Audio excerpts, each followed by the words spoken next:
ആപ്കി അദാലത്തിൽ ഇന്ത്യയുടെ foreign minister doctor S ജയശങ്കറിന് മേലുള്ള അടുത്ത കുറ്റാരോപണം അദ്ദേഹം ചൈനയെ കണ്ട് പേടിക്കുന്നു എന്നതാണ്.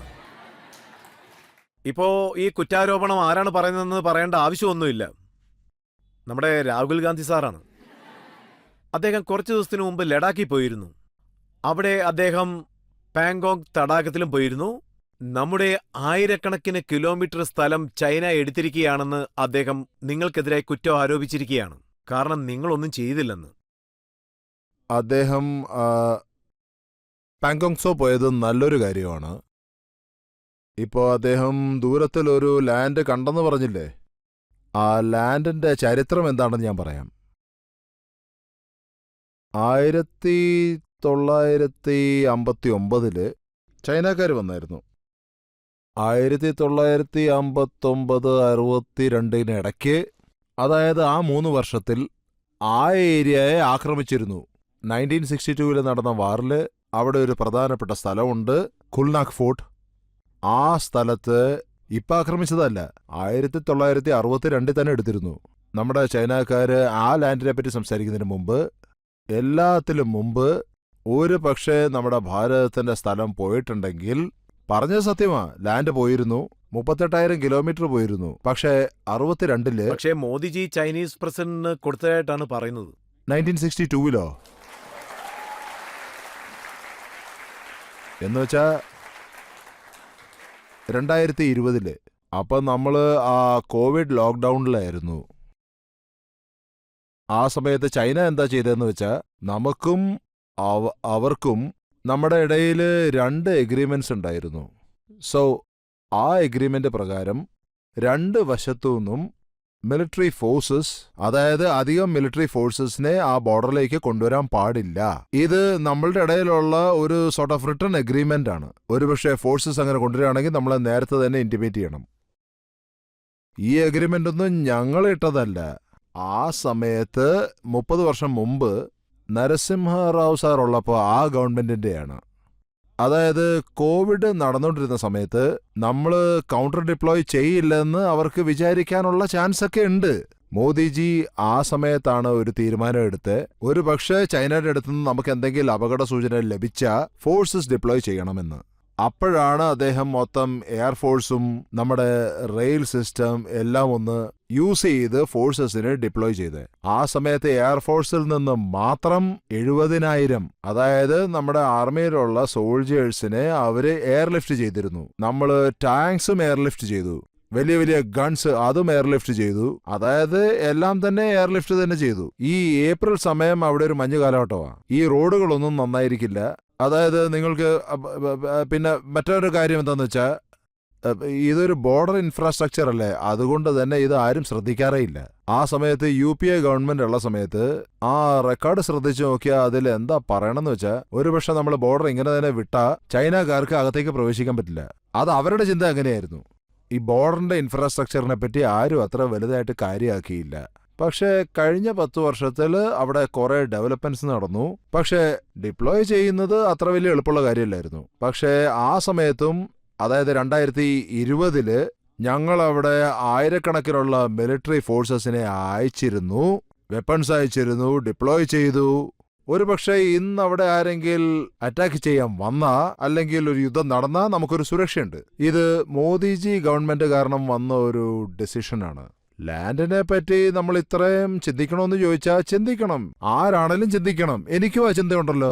ലാൻഡിനെ പറ്റി ഇത്രയും ചിന്തയുണ്ടെങ്കിൽ 38,000 കിലോമീറ്റർ ലാൻഡ്, അത് 62-ല് പോയതാ. അത് കഴിഞ്ഞാൽ അത് നമുക്ക് വീണ്ടെടുക്കണ്ടേ? ഒരു പക്ഷെ നമ്മൾ ഒളിമ്പിക്സിന് വേണ്ടി ചൈനയിലേക്ക് പോയാൽ ആ ലാൻഡിനെ പറ്റി സംസാരിച്ചേ പറ്റൂ. ഇതിനെപ്പറ്റി അവർ സംസാരിച്ചോ ഇല്ലയോ എന്ന് എനിക്കറിഞ്ഞൂടാ. ചൈനീസ് വന്നിരുന്നു, നമ്മളും കൃത്യസമയത്ത് തന്നെ പ്രതിരോധിക്കുകയും ചെയ്തിരുന്നു എന്ന് താങ്കൾ നന്നായിട്ട് പറയുകയും ചെയ്തിരിക്കുകയാണ്. പക്ഷേ രാഹുൽ ഗാന്ധി എന്താണ് പറയുന്നതെന്ന് വെച്ചാൽ, ഒരു പ്രാവശ്യം താങ്കളോട് ചൈനയെപ്പറ്റി സംസാരിച്ചു, പക്ഷേ താങ്കൾക്ക് ചൈനയെക്കുറിച്ച് ഒന്നും അറിയില്ലെന്നാണ് അദ്ദേഹം പറയുന്നത്.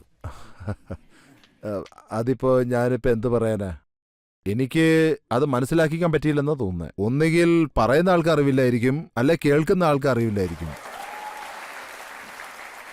ഇതില് എന്റെ മിസ്റ്റേക്ക് ആകാനും സാധ്യതയുണ്ട്, ഞാൻ സമ്മതിക്കുന്നു. അദ്ദേഹം വലിയ ജ്ഞാനിയായിരിക്കാം, ബുദ്ധിമാനായിരിക്കാം, ഭയങ്കര കഴിവുള്ള മനുഷ്യനായിരിക്കാം.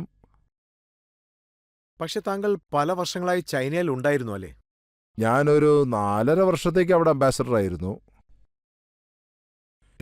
ഇതുവരെ നോക്കിയ എന്റെ റെക്കോർഡ് ഏറ്റവും കൂടുതൽ അവിടെയായിരുന്നാണ് തോന്നുന്നത്. എന്നിട്ട് പോലും താങ്കൾക്ക് ചൈനയെക്കുറിച്ച് ഒന്നും അറിയില്ലെന്ന്. ഇല്ല, ഒരുപക്ഷെ ഞാൻ 4.5 വർഷം അദ്ദേഹത്തിന്റെ കൂടെ ആയിരുന്നെങ്കിൽ ഒരുപക്ഷെ മനസ്സിലായേനെ.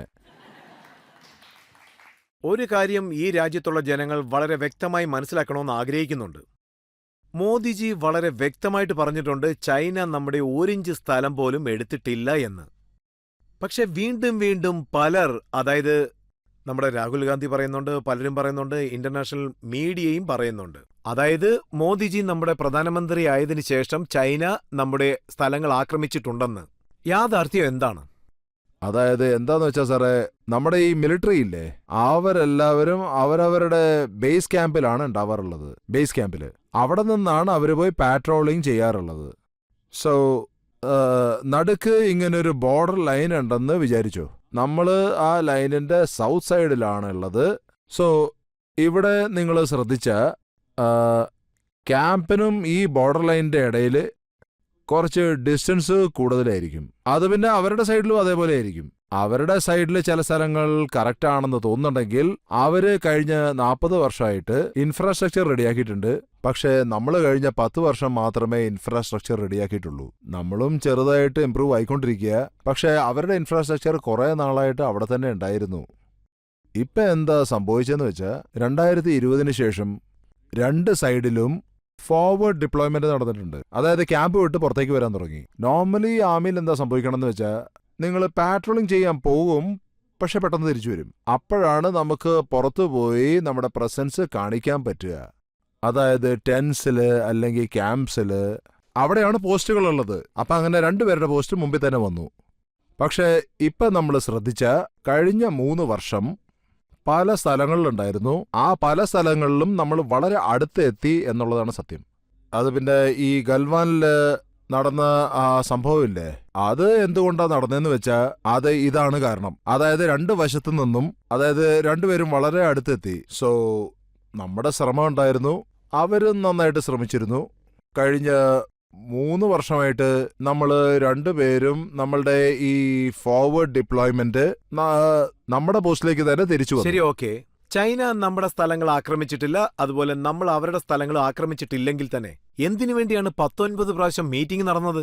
അത് പിന്നെ 19 പ്രാവശ്യം മീറ്റിംഗ് എന്തിനാ നടന്നതെന്ന് വെച്ചാൽ ഈ വശത്തും ഫോർവേഡ് ഡിപ്ലോയ്മെന്റ് ഉണ്ടായിരുന്നു, 2 വശത്തു നിന്നും വളരെ അടുത്തെത്തിയിരുന്നു. ആ സമയത്ത് നമ്മുടെ ആർമി എല്ലാ വെപ്പൺസുമായിട്ട് വളരെ അലേർട്ടായിരുന്നു. ഒരു ടെൻഷൻ സോർട്ട് ഓഫ് സോൺ ആയിരുന്നു അവിടെ ക്രിയേറ്റ് ആയത്. അങ്ങനെ ഒരു ടെൻഷൻ സിറ്റുവേഷനിൽ ആയുധമുള്ളവരെ ഫോർവേഡ് ഡിപ്ലോയ്മെന്റിലേക്ക് അയച്ചാൽ വളരെ ഡേഞ്ചറസ് ആയിട്ടുള്ള സംഭവങ്ങൾ അവിടെ നടക്കാനുള്ള സാധ്യത കൂടുതലാണ്. ഒരുപക്ഷെ ഇതുപോലുള്ള ഒരു ടെൻഷൻ സിറ്റുവേഷൻ അവിടെ നടന്നുകൊണ്ടിരുന്ന അപകടത്തിന്റെ ചാൻസ് കൂടുതലാണ്. എന്നുവെച്ചാൽ ഇതിനു മുമ്പ് സംഭവിച്ചത് സംഭവിക്കാൻ ചാൻസ് ഉണ്ട്. തൽക്കാലം നെഗോസിയേഷൻ എന്താന്ന് വെച്ചാ 2 പേരും ഇത്ര അടുത്തല്ലേ ഇരിക്കുന്നേ, ഞങ്ങള് കുറച്ച് പുറകോട്ട് പോവാം, നിങ്ങളും കുറച്ച് പുറകോട്ട് പോക്കോ. ഈ കാര്യങ്ങളൊന്നും പുതിയ കാര്യങ്ങളൊന്നുമല്ല. ഇതിന്റെ ഹിസ്റ്ററിയെ പറ്റി നിങ്ങൾക്ക് അറിയണമെന്നുണ്ടെങ്കിൽ ആദ്യമായിട്ട് ഇതുപോലൊരു സിറ്റുവേഷൻ 1958 ഉണ്ടായത്. അതും ഉത്തരാഖണ്ഡില് ബാരാഹോട്ടി എന്നുള്ള സ്ഥലത്തായിരുന്നു. ഈ ബാരാഹോട്ടിയിൽ എന്താ സംഭവിച്ചെന്ന് വെച്ചാ 2 വശത്തുനിന്നും മുന്നോട്ട് വന്നിരുന്നു. പിന്നെ വാക്ക് തർക്കങ്ങളായി. പിന്നെ ആ വാക്ക് തർക്കത്തിൽ അന്നുണ്ടായിരുന്ന ആ സമയത്തെ ഗവൺമെന്റ് എന്താ തീരുമാനിച്ചെന്ന് വെച്ചാൽ നമുക്ക് തന്നെ കുറച്ച് പുറകോട്ട് വരാം, കാരണം ആ വശത്ത് പാട്രോളിംഗ് നടക്കാൻ പാടില്ല എന്നാണ് പറഞ്ഞത്. 1980s, അതായത് 1980s 1990 1986 സുന്ദരാംഷു എന്ന് പറഞ്ഞ സ്ഥലത്ത്, അതായത് അരുണാചൽ പ്രദേശില്, ആ വഴിയാണ് അകത്തേക്ക് പ്രവേശിച്ചതെന്ന് ഞങ്ങൾക്ക് ന്യൂസ് കിട്ടി. അതായത് ആ ഭാഗത്തുനിന്ന്. അപ്പൊ ആ 85-ന്ന് 91 വരെ, അതായത് 6 വർഷം നമ്മൾ നെഗോഷിയേറ്റ് ചെയ്തുകൊണ്ടിരുന്നു. അങ്ങനെ സംസാരിച്ച് കഴിഞ്ഞു 9 വർഷങ്ങൾക്ക് ശേഷം അത് കഴിഞ്ഞാണ് ഒരു ചെറിയ ഡിസിഷനിലേക്ക് വന്നത്. അതായത് ചില പോസ്റ്റുകൾ നമ്മൾ വിഡ്രോ ചെയ്യണം, ചില പോസ്റ്റുകൾ അവർ വിഡ്രോ ചെയ്യുന്നു. പക്ഷേ ഈ ടെൻഷൻ സിറ്റുവേഷൻ ഒക്കെ നടക്കുമ്പോൾ, അതായത് ഫോർവേഡ് ഡിപ്ലോയ്മെന്റ് ഉണ്ടാവുന്ന സമയത്ത് ഇതിന്റെ നെഗോഷിയേറ്റഡ് എഗ്രിമെന്റ് വരെ 2 സൈഡിൽ നിന്നും പുറകോട്ട് പോകേണ്ട യാതൊരു ആവശ്യമില്ല. ചൈനയെക്കുറിച്ച് വളരെ നന്നായിട്ട് അറിയാം. വീണ്ടും എന്തിനു വേണ്ടിയാണ് അവർ ഇങ്ങനെ ആക്രമിച്ചുകൊണ്ടിരിക്കുന്നത്? നമ്മുടെ നാടുകൾക്കിടയിൽ ബൗണ്ടറീസ് എങ്ങനെയായിരിക്കണം എന്നുള്ള ചർച്ചകൾ നടന്നുകൊണ്ടിരിക്കാറുണ്ട്. പക്ഷേ ഇതിൽ എനിക്ക് മനസ്സിലാവുന്ന എന്താന്ന് വെച്ചാൽ നമ്മൾ സീരിയസ് ആയിട്ട് എടുക്കേണ്ട കാര്യങ്ങളുണ്ട്. അതായത് എനിക്ക് മനസ്സിലാവുന്ന രീതിയിലാണ് ഞാൻ പറയണേ. പിന്നെ ചില രാജതന്ത്രങ്ങളും ഉണ്ട്. നമ്മൾ ഇതിൽ ഒരു തീരുമാനത്തിൽ എത്തിയതിന് ശേഷവും, അതായത് ഞാനിതൊരു ഉദാഹരണത്തിന് പറയുകയാണെങ്കിൽ, ഇത് നിങ്ങളുടെ സ്ഥലമാണെന്ന് നിങ്ങൾ പറയുന്നു, പിന്നെ ഞാനിത് എൻ്റെ സ്ഥലമാണെന്ന് പറയുന്നു. ഇങ്ങനെയുള്ള പ്രശ്നങ്ങൾ ഇവിടെ കഴിഞ്ഞ 60 വർഷമായിട്ട് നടന്നുകൊണ്ടിരിക്കുക. പക്ഷേ ഈ സമയത്ത് നമ്മൾ നോക്കിയാൽ എല്ലാത്തിനേക്കാളും ഉപരി, അതായത് മെയിനായിട്ട് എന്താന്ന് വെച്ചാൽ, ഇതിനെക്കുറിച്ച് നമുക്ക് നേരത്തെ തന്നെ ഒരു എഗ്രിമെന്റ് ഉണ്ടാക്കിയിട്ടുണ്ട്. 2 എഗ്രിമെന്റ് ഉണ്ട്. 93-ൽ ഒന്ന്, 96-ൽ ഒന്ന്. ആ എഗ്രിമെന്റ് പ്രകാരം അവരുടെ ആർമിയെ, അതായത് ഏത് ബോർഡർ ഏരിയ ആയിക്കോട്ടെ, കൂടുതൽ ആർമിയെ കൊണ്ടുവരാൻ പാടില്ല. ഒരുപക്ഷെ അറിഞ്ഞുകൊണ്ട് അവർ ഈ നിയമം ലംഘിക്കുകയാണെങ്കിൽ അവര് വേണമെന്ന് വെച്ച് ചെയ്തതായത്. അതായത് തെറ്റാണെങ്കിൽ ഒരു 100-ഓ 200-ഓ മറ്റോ ഉണ്ടാവുള്ളൂ. അല്ലെങ്കിൽ കൂടിപ്പോയാൽ 1000 പേരുണ്ടാവും. പക്ഷെ 10,000 പേരെന്ന് പറഞ്ഞാൽ അത് ആലോചിച്ച് ചെയ്തതായിരിക്കുമല്ലോ. അതൊരു പ്ലാൻ ആയിരിക്കും, അല്ലെ ഒരു ഓർഡർ ആയിരിക്കും. സോ അവർ ഈ ഒരു റൂൾസ് ലംഘിച്ച അതിന്റെ കാരണം എന്തായിരിക്കും? നമ്മളെ ഒതുക്കണം എന്നുള്ളൊരു തീരുമാനം അവരിലുണ്ട്. അപ്പോ ഇതിനെ പ്രതികൂലിക്കുന്ന രീതിയിലാണ് നമ്മൾ അവരോട് വഴക്കിട്ടോണ്ടിരുന്നത്. പലരും നരേന്ദ്രമോദി ചൈനയെ കണ്ട് പേടിക്കുന്നതായിട്ടാണ് പറയുന്നത്. ഇല്ല. അതായത് നമ്മളെ ഒതുക്കാനായിട്ടുള്ള ശ്രമം അവര് നടത്തിക്കൊണ്ടിരിക്കുകയാണ്. അതിന്റെ ഉത്തരമാണ് നമ്മള് കൗണ്ടർ റിപ്ലൈ കൊടുത്തിരിക്കുന്നത്. നമ്മുടെ ആർമി അവിടെ സ്ട്രോങ് ആയിട്ട് നിൽക്കുന്നു. ലോകത്തിലെ ഏത് രാജ്യത്തോട് പോയി നിങ്ങൾ ചോദിച്ചാലും, ഏത് രാജ്യമാണ് ചൈനയോട് നേർക്കുനേർ മുട്ടുന്നതെന്ന്, ആ നാടാണ് ഭാരതം. ഇനി അത് മാത്രമല്ല, കോവിഡ് സമയത്ത് ഫോഴ്സസിനെ മൊബിലൈസ് ചെയ്ത് അയക്കുന്നത് വളരെ ബുദ്ധിമുട്ടുള്ള ജോലിയാണ്. ആ സമയത്ത് ഇതിനെപ്പറ്റി ഞങ്ങൾ ഡിസ്കസ് ചെയ്തില്ല. കാരണം ഇത് നമ്മുടെ നാടിനെ സംരക്ഷിക്കുന്ന ഒരു ജോലിയാണെന്നാണ് ഞങ്ങൾക്ക് തോന്നിയത്. ഇതിനെപ്പറ്റിയുള്ള പബ്ലിക് ഡിബേറ്റ്സ് ഒക്കെ പലയിടത്തും നടക്കുന്നുണ്ട്. അതുകൊണ്ടൊന്നും നമുക്ക് യാതൊരു രീതിയിലുള്ള ബെനിഫിറ്റും ഇല്ല.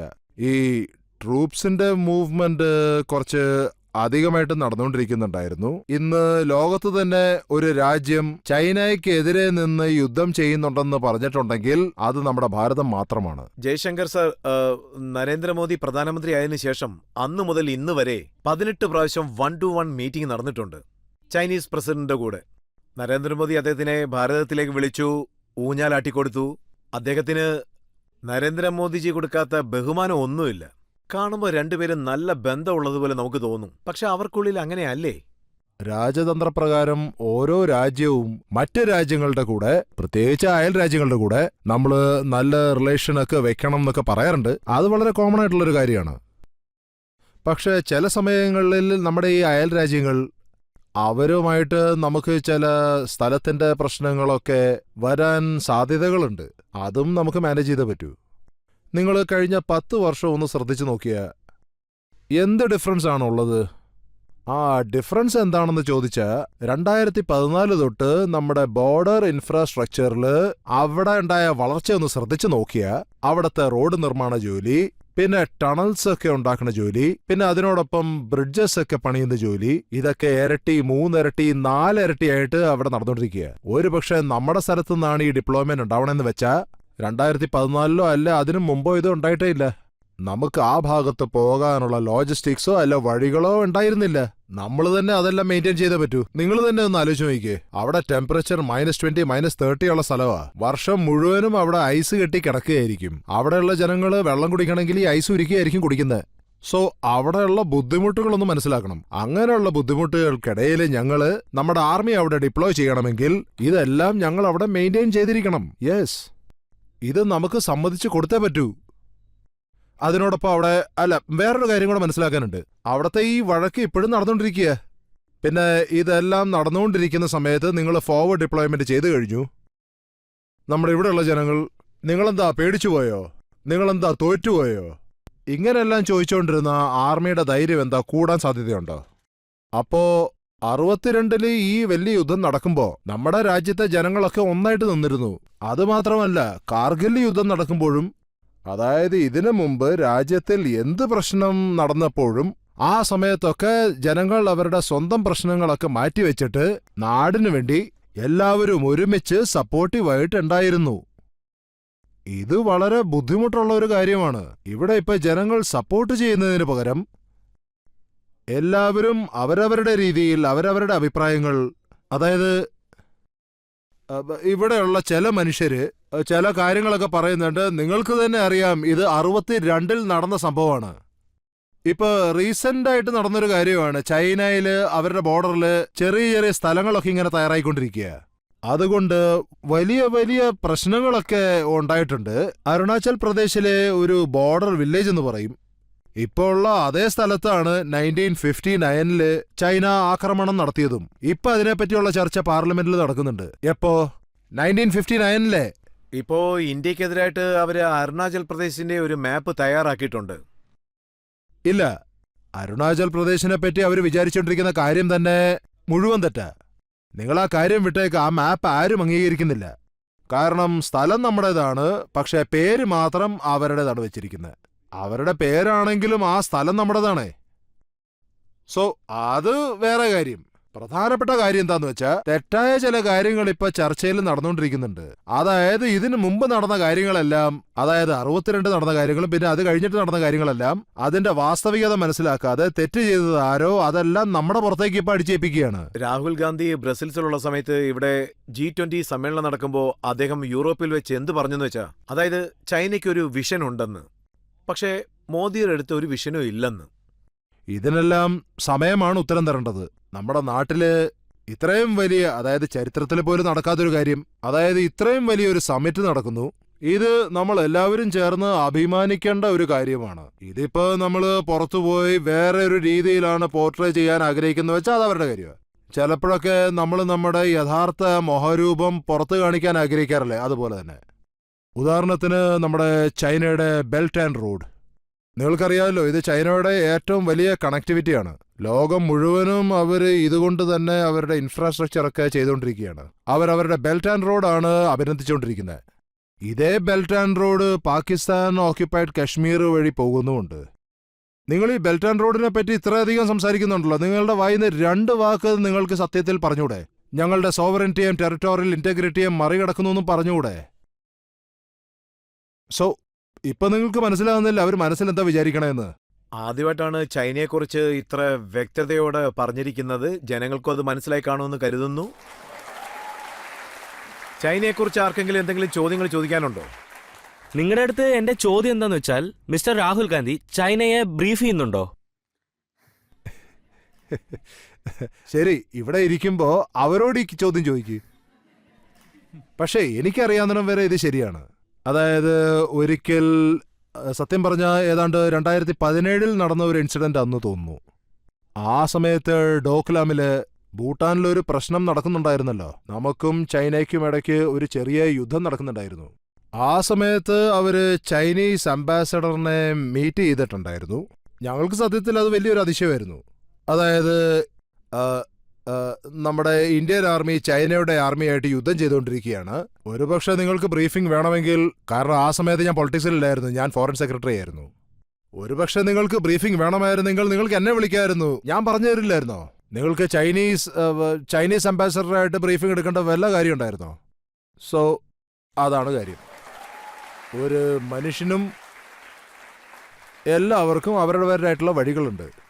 അദ്ദേഹത്തിന് ഈ ഇൻഫർമേഷനൊക്കെ ആരാണ് നൽകുന്നതെന്നാണ് താങ്കൾ കരുതുന്നത്? അതിനെപ്പറ്റി എനിക്ക് അറിഞ്ഞുകൂടാ സർ, സത്യമായിട്ട് എനിക്ക് അറിഞ്ഞുകൂടാ. സോ എനിക്ക് അറിയാൻ മേലാത്ത കാര്യത്തെ പറ്റി ഞാൻ സത്യമായിട്ട് പക്ഷെ താങ്കൾ ഇത് മനസ്സിലാക്കണം.